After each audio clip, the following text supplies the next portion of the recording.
They robbed our gold. They stole our labor. They even bottled our water and sold it back to us.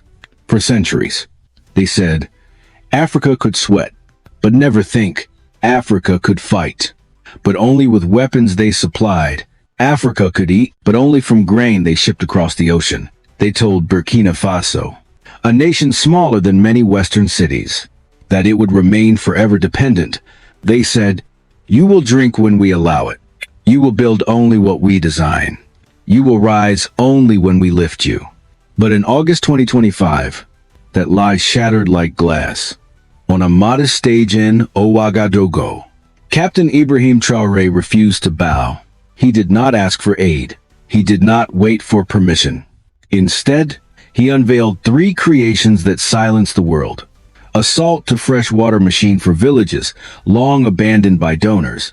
An electric military truck, silent and free from imported fuel.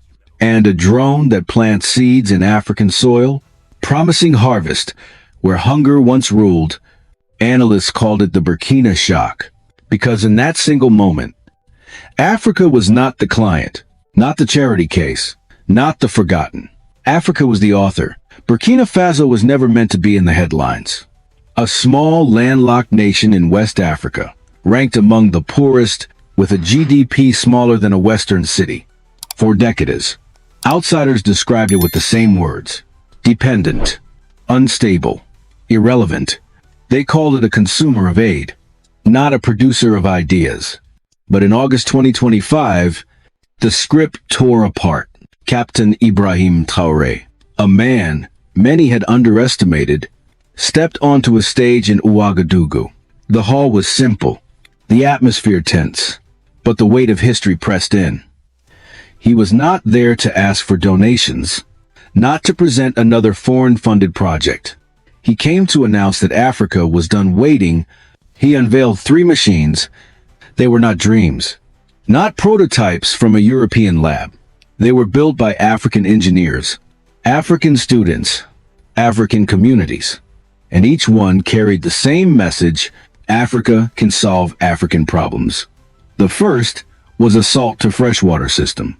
In a continent where millions still walk miles for dirty water, this invention struck like lightning.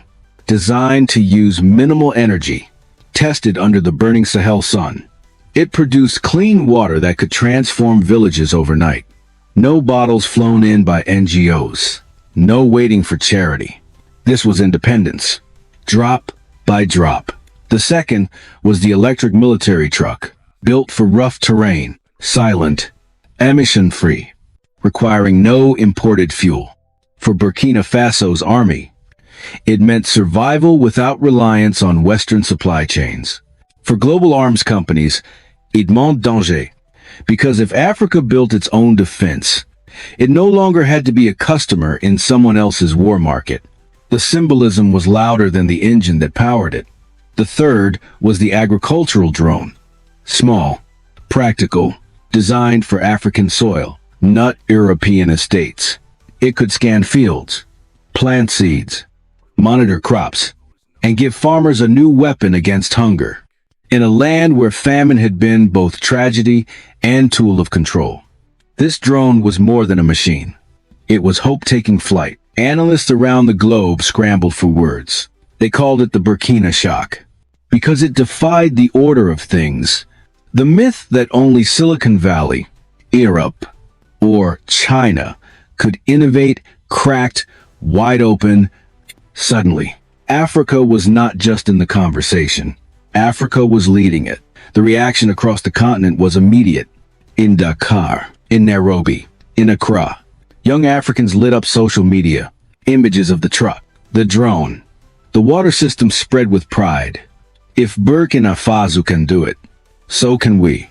They wrote. It was no longer about one country. It was about a continent reclaiming its right to build. In Western capitals, the response was different. Newspapers reported it briefly, with cautious words. Analysts avoided giving it too much attention. Behind the silence was unease. Because if Africa could provide its own water, its own food, its own defense, What leverage was left for those who had profited for centuries? This was no charity project. No flashy import. These machines were built to last in the hardest conditions. They were weapons against dependency. Symbols of dignity restored. For too long, Africa had been told to wait for loans, wait for aid, wait for permission. August 2025 was the day that waiting ended. Ibrahim Traore did not just present inventions. He presented freedom in tangible form, and freedom, once tasted, cannot be returned. The Burkina shock was more than headlines. It was the sound of chains breaking. Health, food, and defense, the three pillars of survival, no longer controlled abroad, but built at home. And that was the true awakening. Not just for Burkina Faso, but for every African who had been told, you cannot, because now proof stood in metal and motion. Yes, we can. The crowd in Ouagadougou did not clap out of politeness. They rose, because what they saw answered their oldest struggles. Ibrahim Traore's first revelation was the salt-to-freshwater system, a machine, modest in appearance, yet extraordinary in impact. Africa's greatest wound has always been water. Millions walk hours each day for a bucket that may still be poisoned with disease. Aid workers flew in bottles, drilled wells that broke after a year, delivered promises that never lasted. But here stood a solution, born in Burkina soil. The system used little energy, crafted with the knowledge of scarcity, designed not for Western labs with endless power grids, but for villages where electricity is a flicker. It could turn salty or contaminated water into something a child could drink without fear. No waiting for foreign shipments. No dependency. Each drop carried dignity. In villages where funerals once followed every drought, it could mean life restored. For the first time, Africans could drink water they produced with their own hands. Then came the second invention. The screen revealed a vehicle, broad and silent, standing like a sentinel. Africa's first electric military truck for decades. African armies had relied on imported machines, second-hand equipment from Europe or the United States, powered by fuel that drained national budgets. Soldiers fought insurgents in the Sahel with vehicles that broke down in the sand, waiting months for spare parts from overseas. Dependence had become a battlefield weakness. This truck changed the equation. No imported diesel. No long supply lines stretching across oceans. Powered by electricity. Engineered for rough deserts and flooded rivers. It was independence on wheels, quiet enough to move without warning, strong enough to carry troops across impossible terrain. When defense analysts in Paris saw the footage, they did not smile, because this truck meant Africa might no longer be their customer. If one nation could build defense vehicles, others could follow. Billions in weapons sales, threatened by a single African invention. The symbolism was clear. Africa would no longer fight with borrowed swords. It would forge its own. Then, Traore lifted the veil on the third invention. The agricultural drone. Small, durable, affordable. This was not a toy for wealthy landowners. It was a partner for farmers who had always worked with bare hands and little else. The drone could fly over fields, scanning soil, planting seeds, warning of disease before harvest failed. In a continent where hunger has been both a tragedy and a weapon of control, this machine offered something radical foresight. A farmer in the Sahel, once at the mercy of drought, could now see which plots would thrive. He could plant smarter, waste less, and feed his family with certainty. For women bent over fields, for children who went to bed hungry, this drone was not about technology. It was about tomorrow. Together, these three inventions formed a trinity of survival. Water, defense, food. Three foundations of freedom. Without water, a nation. These, without food, a nation begs. Without defense, a nation obeys. Burkina Faso had placed all three in its own hands, but beyond their function. Each invention spoke in symbols. The salt machine declared, "Africa will no longer thirst at another man's mercy." The electric truck proclaimed, "Africa will not defend itself with foreign chains." The drone whispered, "Africa's soil belongs to its farmers, not to outsiders who profit from hunger." In the faces of the people that day, you could see more than pride. You could see relief. The feeling that history had turned a corner, that the suffering which once seemed permanent could be broken by African minds, not by donations stamped with foreign flags. Ibrahim Traore had not offered speeches of hope.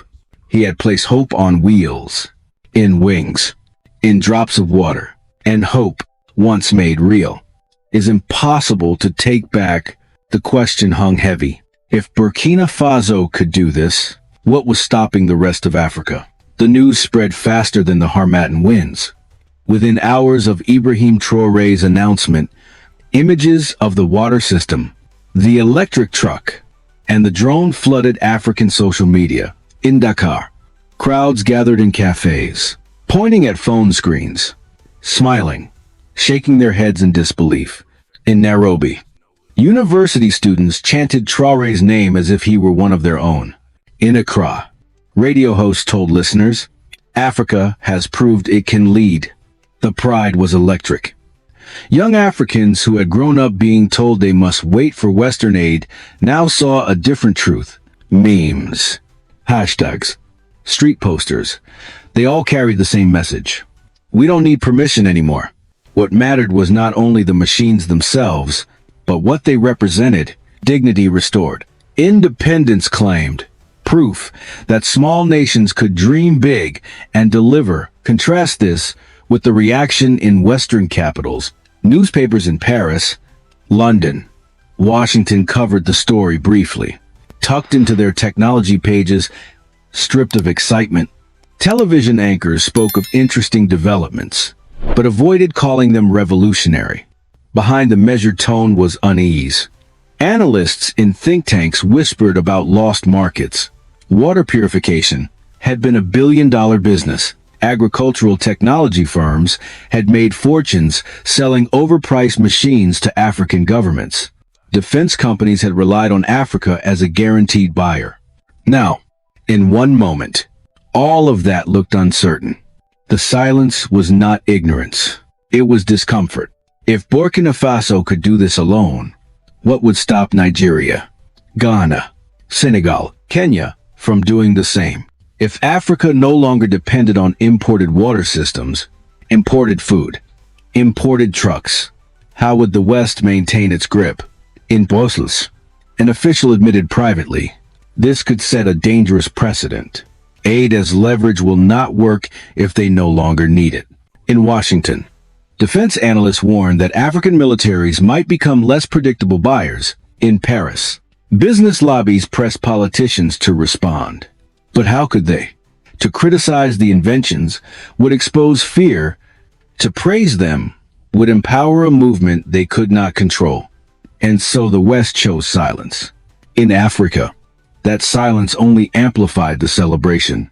It felt like proof that something real had shifted. "They don't want to talk about it because they know what it means," said a student in Lagos. "For once, we are ahead." The contrast told a deeper story. Africa saw possibility. The West saw a threat. One continent found courage. The other felt its old order tremble. And the economic implications were not abstract. Bottled water companies feared losing a market worth billions. Agribusiness giants worried that drones built in Ouagadougou could undercut their influence. Arms dealers, long accustomed to shipping outdated vehicles to African armies, faced the nightmare of Africa supplying itself. But beyond money, there was the question of power. For decades, foreign governments had used food aid, fuel supply, and military hardware as tools of control. Burkina Faso's inventions loosened those chains. For ordinary Africans, this was not just policy talk, it was personal. Mothers who buried children for lack of clean water, farmers who watched crops wither, soldiers who rode into battle in broken trucks. They now saw that the answers could be homegrown. The celebration was not just pride. It was relief. And as Africa celebrated, the diaspora joined in. African Americans, Caribbean communities, Black voices across the world posted messages. Burkina Faso has spoken for all of us. In Harlem, in Kingston, in London's Brixton. The story was not about a tiny country. It was about Black strength proving itself on the world stage. Traore's inventions had touched something far greater than technology. They had cracked open the old belief that Africa must forever wait. The global order felt the tremor, and the question was no longer whether Africa could lead. It was whether the world was ready to accept it. Every awakening comes with enemies.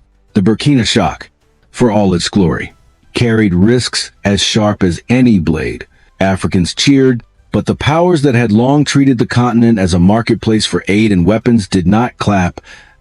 They calculated, they plotted, they whispered of concerns, of standards, of risks to stability. Within days of the announcement, trade officials in Europe hinted at new restrictions on exports of critical parts. Banks quietly reviewed their loans to Burkina Faso. International agencies spoke of safety checks that sounded more like excuses to stall. These were not coincidences. They were warnings. The message was clear. Independence comes at a cost. History echoed the danger. Africans knew too well what happened to leaders who refused to bow. Patrice Lumumba, silenced in the Congo. Thomas Sankara, cut down in Burkina Faso itself. Even Ghana's Kwame Nkrumah, once celebrated, found his vision strangled by coups and foreign interference. Traore's inventions had drawn a line, and those who profited from dependency would not allow it to stand unchallenged. But not all threats wore foreign faces. Inside Burkina Faso, challenges waited in the shadows. Building prototypes was victory. Building production lines was survival. One salt-to-freshwater machine could inspire, but thousands were needed to end thirst across the Sahel. The electric truck could stun analysts in Paris, but fleets were required for real independence. The drone could save a field, but millions of farmers needed access. Scaling up required factories, skilled technicians, distribution systems, and discipline against corruption. That last challenge was crucial. For generations, foreign donors had exploited Africa's weakness by pointing to corruption. Every bribe, every broken contract became justification for aid with strings. If Burkina Faso wanted to prove its inventions were more than symbols, it had to resist the old traps. No misused funds, no stolen parts, no shortcuts. Innovation without integrity could collapse into another disappointment. And then there was unity, Africa's greatest hope, and Africa's greatest vulnerability. If nations stood together, they could defend and share these breakthroughs. If they fractured, outsiders would divide them as they always had. The salt machine could be patented abroad, copied, and sold back to Africa. The truck could be dismissed as unsafe unless licensed by Western firms. The drone could be blocked by regulations unless Africa spoke with one voice. Unity required trust, and trust was fragile. Rivalries between nations, political divisions, old wounds of colonial borders, all of them could be exploited. The real test was not whether Burkina Faso could build machines, but whether Africa could protect them together. Offers would come. Glossy contracts, promising partnerships that were really chains. Loans wrapped in friendly words but designed to bind. Corporations whispering of collaboration. While their true aim was ownership, leaders across Africa would face temptation. Short-term wealth or long-term independence. And history showed too many had chosen the first. Ibrahim Traore knew this. In speeches, following the unveiling, he warned his people, "These machines are not trophies." He said, "They are weapons for survival. If we do not defend them, others will take them. If we do not use them, they will gather dust. His words were both pride and caution. The greatest risk was not sabotage from abroad, but complacency at home. Revolutions do not always fall because of enemies. They fall because believers grow tired, distracted, divided. Africa could not afford fatigue. Not now. Not after proving the impossible. And yet, even in the risks lay opportunity. Necessity had birthed the inventions. Discipline could protect them. Unity could spread them. What began in Ouagadougou could light a fire from Cape Town to Cairo. If only the continent believed in itself more than it feared the world's disapproval. But storms were gathering. Whispers of sanctions. Predictions of instability. Headlines in Western media already framing the inventions as controversial. The same old language used whenever Africa tried to stand tall. The road ahead was long, and every step would be contested. And so, as the cheers of August faded into the grind of daily struggle, the real battle began. The battle not of machines, but of will. The world called it the Burkina Shock. But for Africans, it was something deeper. The Traore Effect. It was not just about machines. It was about imagination breaking free. One leader, one nation, had dared to defy the script, and suddenly millions believed they could do the same. From Lagos to Lusaka, from Accra to Addis Ababa, the story of Burkina Faso spread like fire. Young Africans who once dreamed only of emigrating now spoke of staying, of building. In universities, students who had memorized European theories began sketching their own in markets. Traders held up newspapers, declaring, "Look, we can build for ourselves." The inventions became symbols. The water machine was not only technology, it was baptism, washing away generations of dependency. The electric truck was not only defense, it was defiance, rolling across deserts without Western fuel. The drone was not only agriculture, it was resurrection, promising harvests where famine had once ruled. But the effect was not limited to Africa. Across the Atlantic, the diaspora felt the tremor. African Americans, long told their history, began with chains, now saw images of African engineers breaking them. In Harlem, activists drew parallels with the civil rights movement. Just as we march for dignity here, they are building dignity there. In Kingston, reggae singers called Burkina Faso a new beacon of black pride. In London's Brixton, murals appeared overnight with the words, "New Africa, New Future." The Traore Effect also reached Latin America and Asia. Nations long trapped between foreign loans and local poverty watched closely.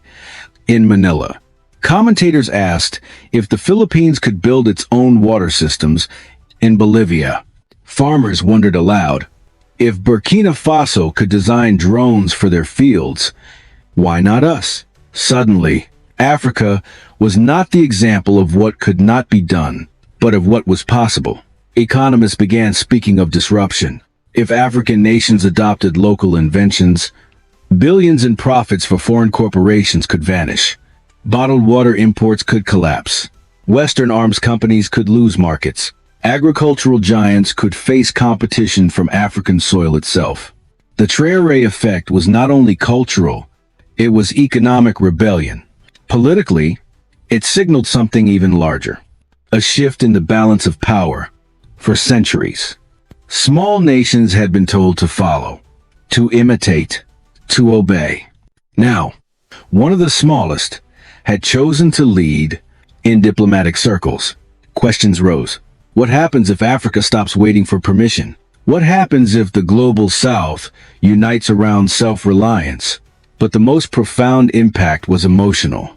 For generations, Africans had carried the weight of inferiority, the whisper that their soil was rich, but their minds were not. Traore shattered that whisper. His inventions said, loudly, that African creativity could match and even surpass the world's best. And once pride is awakened, it does not return to sleep. Young inventors across the continent began forming collectives. Inspired by Burkina Faso, teachers told students, "You are the next engineer, the next designer." Farmers, once resigned to hunger, now spoke of drones as tools of survival. Even soldiers, hardened by years of fighting with borrowed weapons, saw in the electric truck a future where they defended their land with their own strength. Analysts gave it a name, the Traore Effect. But for Africans, it was simply truth revealed that necessity breeds brilliance, that dignity fuels invention, that freedom demands courage. And the effect rippled outward, faster than any drone could fly. The dust of August 2025 had settled, but the echo of that month still rang across continents. Analysts tried to categorize it, calling it disruption, innovation, defiance. But for Africans, it was something simpler: rebirth. For too long, Africa had been branded the continent of scarcity. Scarcity of water, scarcity of tools, scarcity of power. Yet in Ouagadougou, scarcity became the seed of invention. Necessity had forced creativity, and creativity had birthed freedom, what others saw as poverty. Africans turned into ingenuity.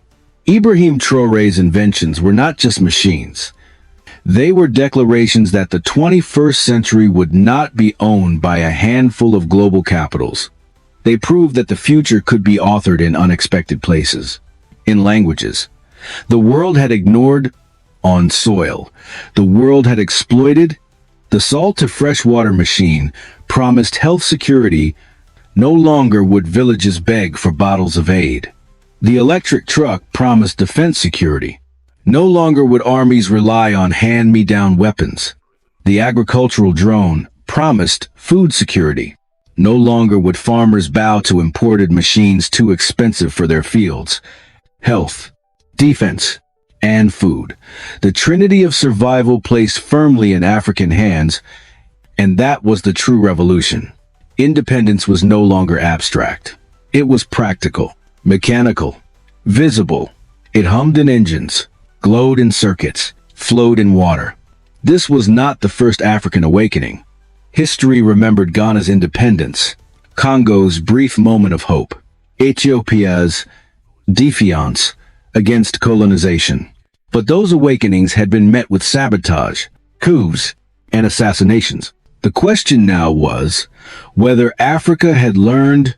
Would this awakening endure, defended by unity and discipline? Or would outsiders succeed again in dividing, delaying, destroying? In Western capitals, silence still lingered, but it was the silence of unease.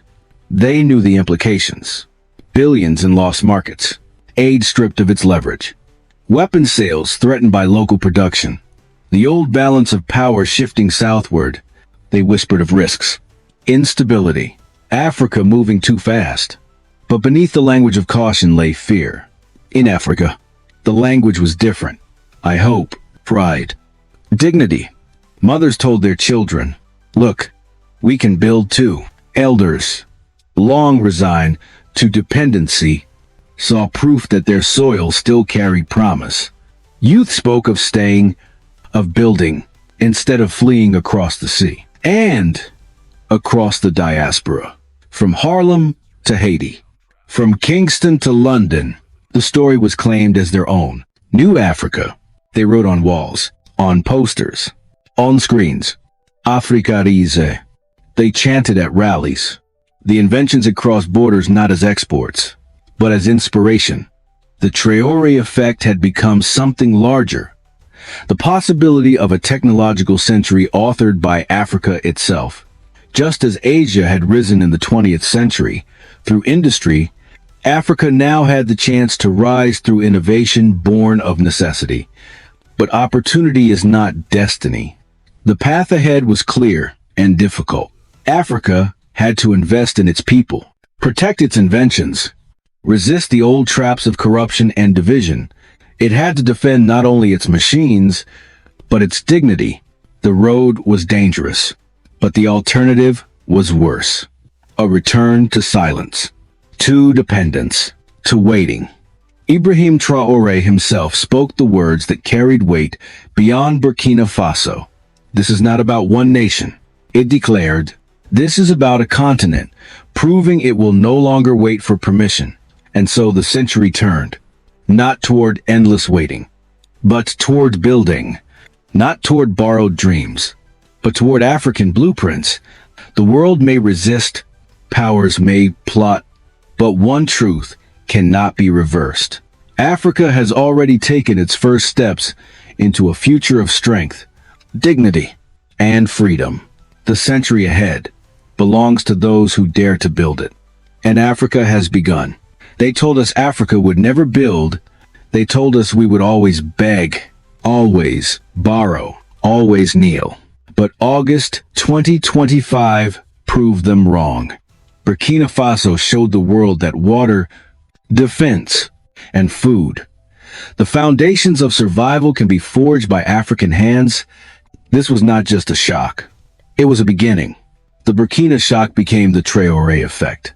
And the Traore Effect became a vision for an entire century. What began with one salt machine, one electric truck, and one drone could grow into an African renaissance of invention, resilience, and pride. For those watching across the ocean, for Black communities in Harlem, in Detroit, in Kingston, this story is yours too. When Africa rises, its children everywhere rise with it. Dignity denied for generations is now being reclaimed. Drop by drop, wheel by wheel, harvest by harvest. But the question remains, will Africa guard this flame? Or will outsiders try to extinguish it? Unity is the key. Discipline is the shield. Courage is the fuel. If you believe this awakening must endure, let your voice be heard. Write in the comments, New Africa, or Africa Rise, or Africa can do it, because every word we speak together is another brick in the foundation of freedom. Captain Ibrahim, latest news is not just about Burkina Faso. It is about all of us. About a future where no child thirsts for aid, no farmer bows to hunger, no soldier rides into battle in borrowed machines. Burkina Faso, latest news is proof that even the smallest nation can change the balance of the world. So, if this story moves something in your chest, don't scroll past. Like, share, speak, subscribe, because they hid our history long enough. Let's speak our future out loud. Thank you for being here. We'll see you in the next story, the kind they still don't want you to hear.